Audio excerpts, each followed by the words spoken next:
Ik ga kiezen voor het gedicht Ik dreemde mijn toen van Boukje Wietsma.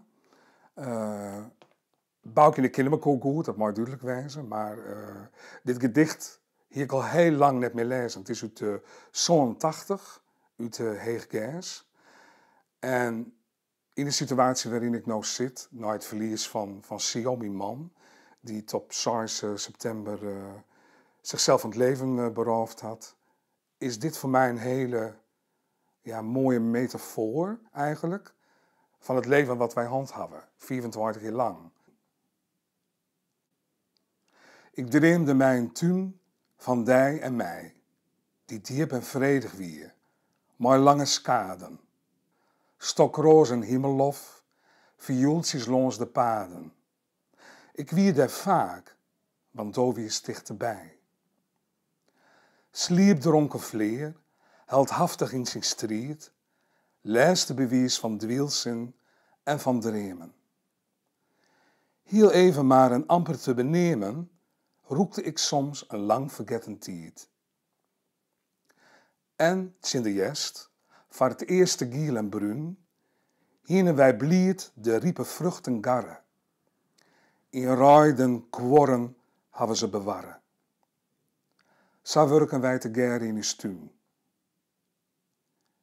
Kim men het libben, mijn dream bezwarren? Fezen in eigen ritme, we te zijn harren.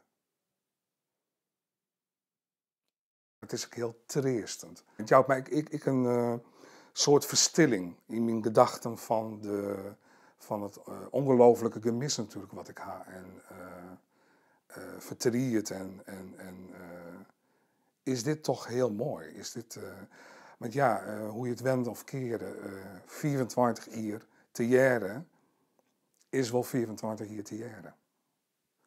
In de tijd dat Sio ziek was, vind ik die zin sliep dronken vleer, heldhaftig in zijn strijd, leeste bewijs van dwielsen en van dremen, daar zag ik hem heel op de een en ze altijd wie en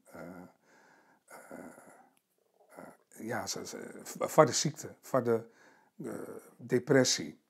Maar de jest komt, het skaat komt in de tuin. Wij proberen nog de riepe vruchten te garren, dat doen we, die hebben ik. Maar je wil dat bewaren en je wil eigenlijk dat vasthouden, dat gevoel. En dat koe op stuit dus net meer. En ja, dan kan men het libben mijn dream bezwarren.